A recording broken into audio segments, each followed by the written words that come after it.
Assalamualaikum and good day, student. This is lecture 8, still under chapter 2 on the kinetics of particles. A bit brief review on the lecture 7, where the second Newton of law is being implemented in the coordinate system, XY methods, and normal and tangential method, and R theta method. Force to be considered, like say a car moving in a curvilinear path with a slanting, with an inclination road. So weight of the car need to be considered, and then the normal force acting to the center of curvature, normal force acting to the car, frictional force between road and tire, and then the external forces induced to the car. So this is the combination free body diagram of the related forces. Okay, new topic to discuss today is mainly on the energy methods, where we will look into the what is work, what is kinetic energy, what is conservative energy, and a bit of power and efficiency. You can go through the theory of the energy method by reading some other materials. The introduction of work is actually, work is being defined by work is equal to force time direction or distance, displacement of the particle.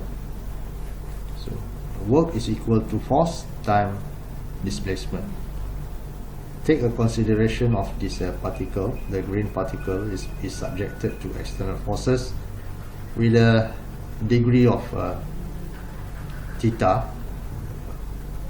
So we can express the force actually in matrix form, in vector fx, fy, and fz, and then the displacement also in sx, sy, and sz.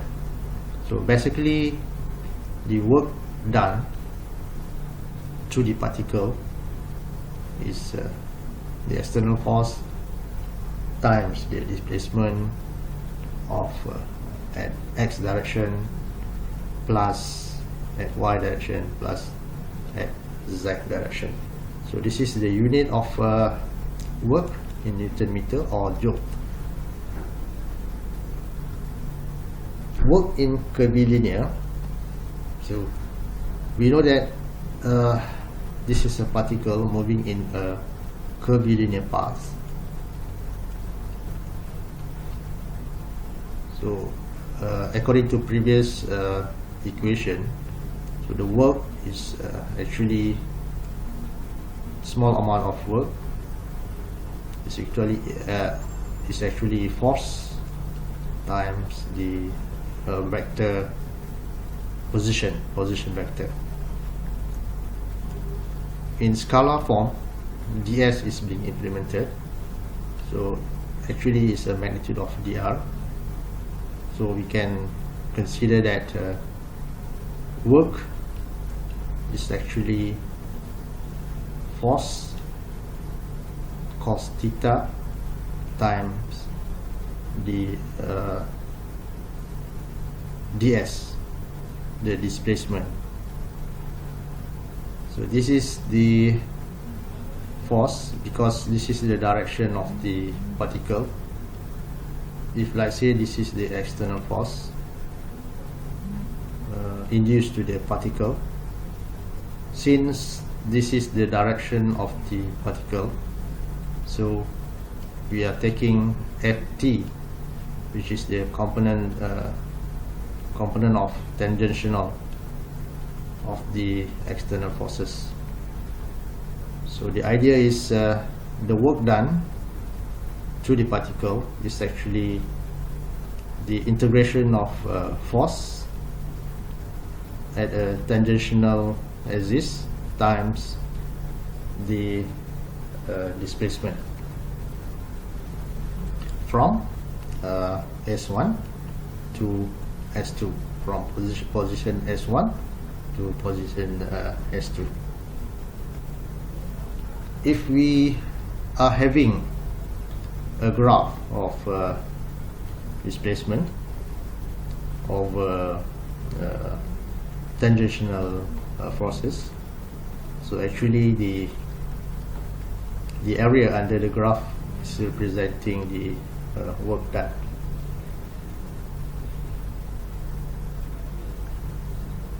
Work in a linear spring.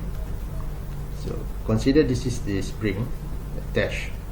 A block is attached to the spring in unstretched position, and then subject to a force pulling the spring to the right hand side. So this is the S1, the displacement, and then another force is pulling the spring to the right hand side with a displacement of S2, measuring from the unstretched axis.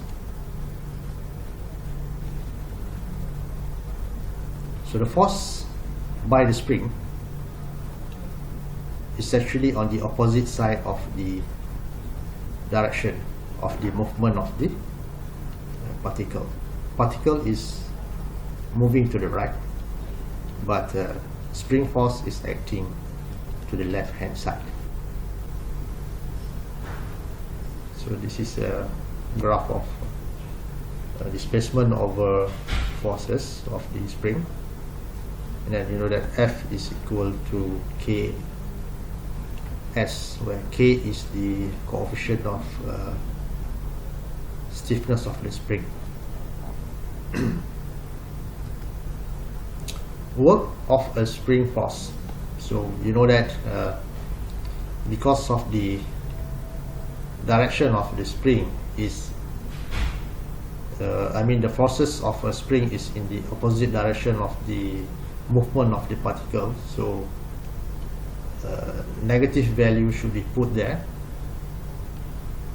So the total work done is actually the integration of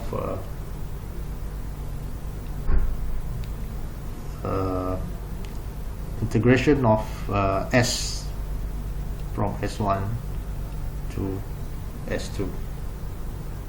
By integrating this equation, so you will get this familiar equation.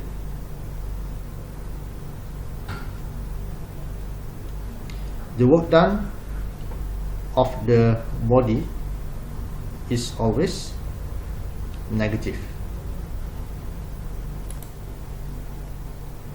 So this is work of weight. If a particle is being moved from position 1 to position 2, moving upward, so you will have the total work done to the particle is negative mg over the this is so called the displacement. The displacement from position 1 to position 2. Negative value means because of the particle is subjected to moving in a upward direction.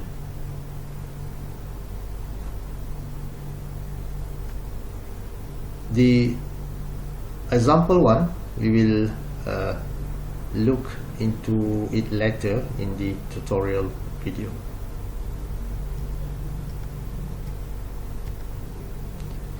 Now, kinetic energy. this is from your previous understanding.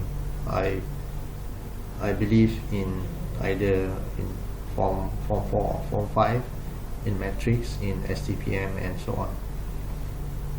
So which one is the maximum kinetic energy? Which, let's say this is the rail on the amusement park. So this is the maximum kinetic energy observed. Derivation kinetic energy from work.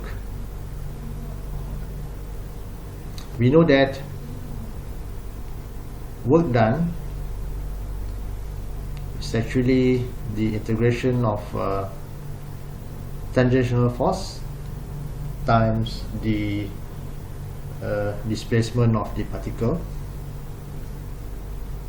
by replacing the Ft with a MAT, F equal to MA, then subject to the expansion of the equation.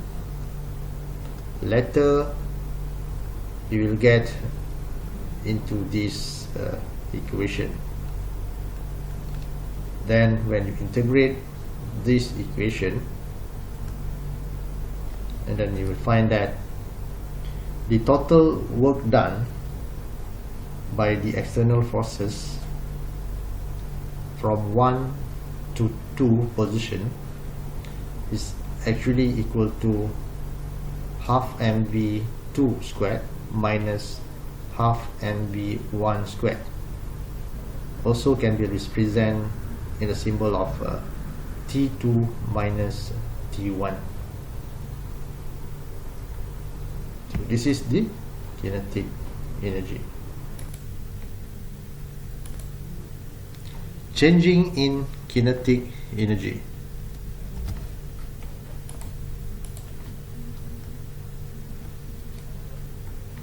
This is from the previous equation.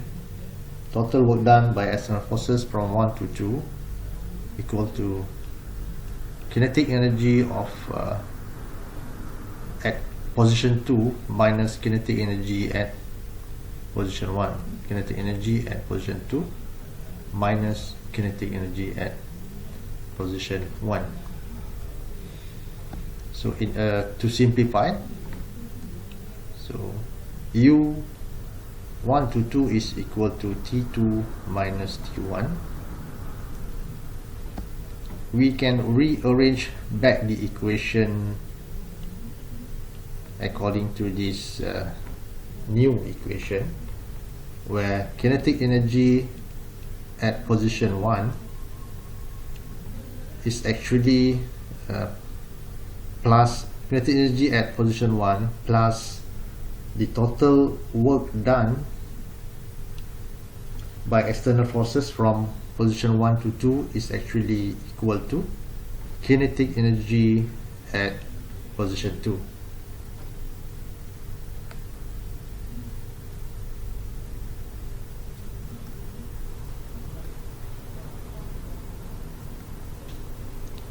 Check your understanding.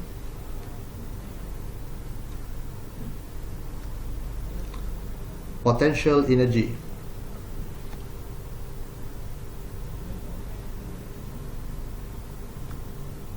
Conservative gravitational potential energy.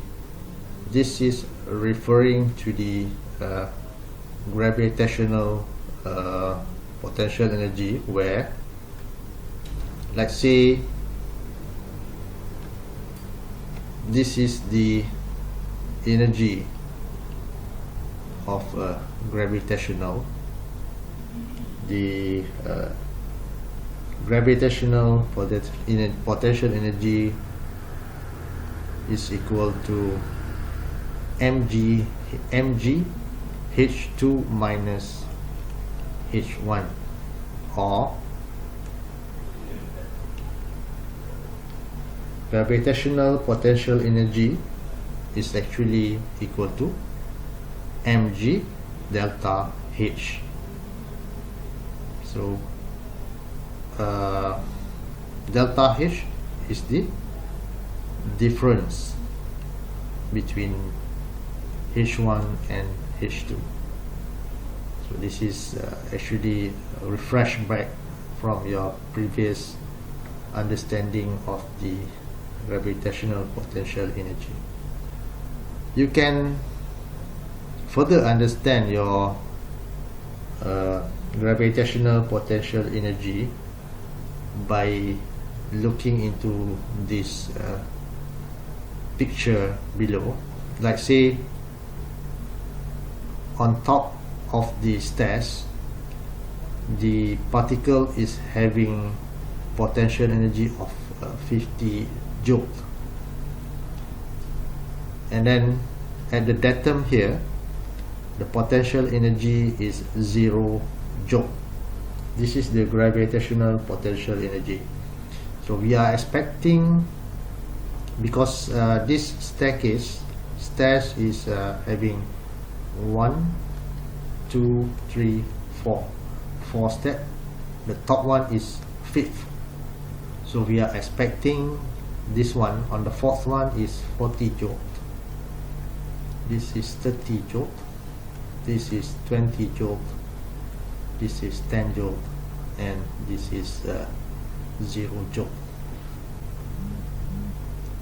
Conservative elastic potential energy.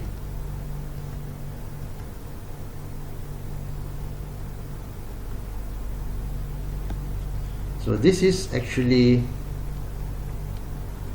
the elastic potential energy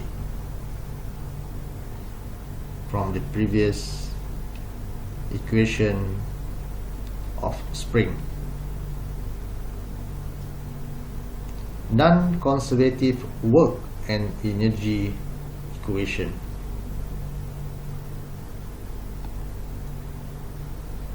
So the total work done by the external forces is actually equal to changes of kinetic energy plus the gravitational changes of the gravitational potential energy plus the elastic potential energy.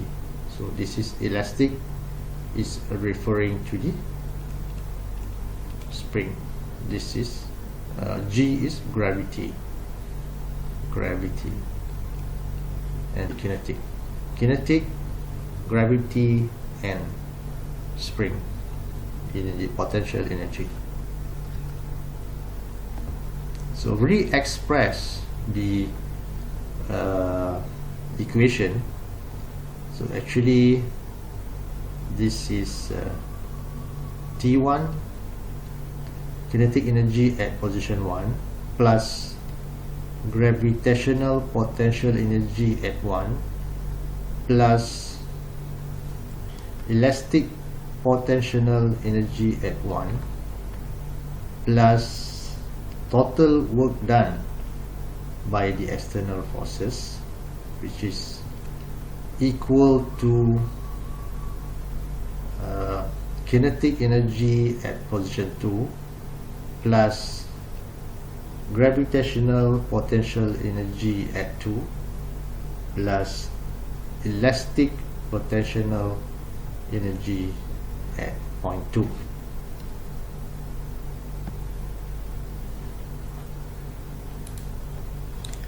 When we consider the conservation of energy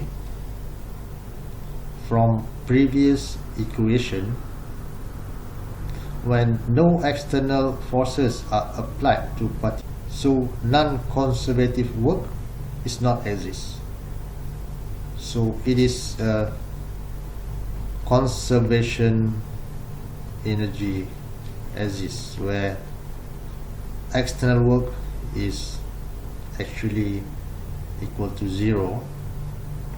So from this equation we can remove the external forces, and then we get only this equation.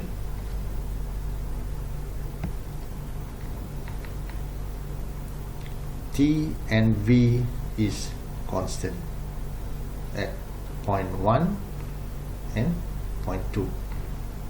T plus V is constant at point 1 and point 2. So this is called the conservation of energy. Power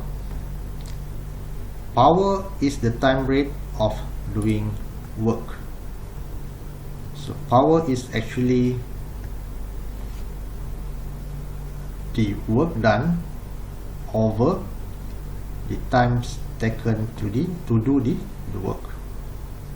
So it can be expressed as power is actually the force times velocity of the particles. So unit is Newton meter per second, or joule per second, or watt. So 746 watt is equal to 1 horsepower. Efficiency loss of energy. So in any mechanical device involving moving parts, there is always some losses of energy due to negative work of kinetic friction forces. So mechanical efficiency is derived by output power over input power. So there is additional energy losses. For an example, the electrical efficiency and thermal efficiency. So the total efficiency, if we are looking into a machine, so we can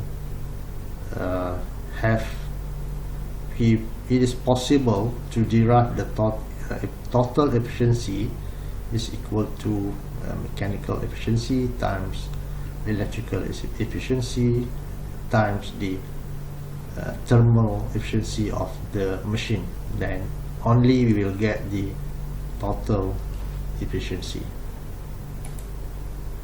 There are a few work and energy example that you can have a look and to further understand the principle of work and energy.